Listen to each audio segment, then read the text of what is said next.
روجه چې دې نیولې ده او تاله چې کور کې کم خلک روجه ماتې تیاروي، کو هغه ستا مور ده، کو هغه ستا خور ده، کو هغه ستا ښځه ده، خدا را په دې خلکو باندې بدماشي مه کوه، خدا را دې خلکو ته کنځلې مه کوه، خدا را په معمولي خبره باندې روجه ماتې مه خرابوه، خدا را په معمولي خبره باندې مور ته کنځلې مه کوه، په معمولي خبره باندې خور ته کنځلې مه کوه، په معمولي خبره باندې ښځې ته کنځلې مه کوه. کومه روجه چې تا نیولې وه حقه روجه ستا مور نیولې وه، حقه روجه ستا خور نیولې وه، حقه روجه ستا ښځې نیولې وه، بیا یې تا له روجه ماتې هم تیار کړو، بیا تا یې روټۍ هم تیاره کړه، ستا جامې هم پکې وینځلې وې، ستا جامې هم پکې استري کړې وې، تا یې پکې د کور ټول کار هم کړی دی چې روجه ماتې ته کېناستلې چا ته کنځلې مه کوئ. موږ کې مرض دا دی، موږ کې په چا باندې نسوار ختلی وي، په چا باندې سګرټ ختلی وي، په چا باندې چرس ختلی وي. مازدیګر نه بعد به زما سره خبرې نه کې، ولې زما دماغ کار نه کوي، ما روجه نیولې ده.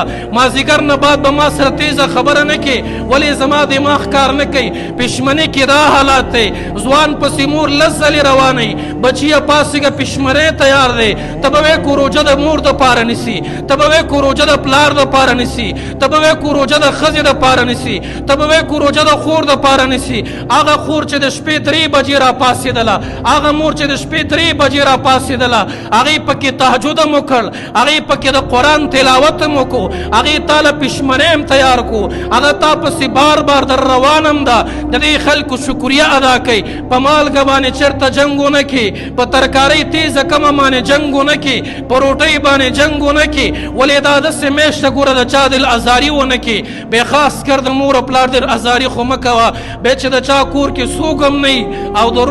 روجه ماتې تیارونکي ستا مور وي، د پشمني تیارونکي دپاره ستا مور وي. زه وایم ظالمه څنګه به دې زړه کېږي چې دې مور ته به روجه ماتې کې کنځلې وکړي، دې مور ته به روجه ماتې کې تیزې خبرې وکړي، دې مور ته به پشمني کې خبرې وکړي چې کور ته راشي او په کور کې دې موري او د روجه ماتې ټیم دی، ته خپله پاڅېږه روجه ماتې تیار کا او مور ته وایه مورې ته کښېنه، ته الله ته لاسونه لپکه، ته ما ته دعا وکړه، ته الله ته لاسونه لپکه، ته الله نه ما دپاره خیر وغواړه. دا نه چې مور ته کنځلې وکړي. یقین په الله وکړې داسې خلک شته دی ښه